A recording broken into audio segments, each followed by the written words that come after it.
barley, dati po, 3 times po ako na-confine. Every confine ko po, nagwa 1 week pa ako sa hospital. 2 months. So sa pag-take ko po ng barley, hindi ko lang po nakuha yung mga picture ko, no?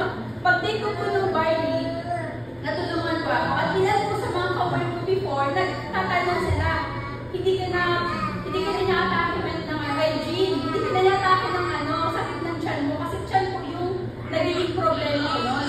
Grabe po yung sakit niya. So sabi nila, buti hindi ka na inaatake. Yung naisip ko nila, bakit daw hindi na ako inaatake? Sinabi ko lang po, nag-iinom kasi ko ng barley. At hindi lang po barley. Kung makikita niyo po dyan yung 4 na babae, no? Kasama po ako. Kung makikita niyo po, naka-filter na yan, ha? Pero yung mukha ko po, kitang-kita pa rin yung pimples. Pero meron pa namuong isa. Grabe, no? Thank you, man. Meron pa pong namuong isa.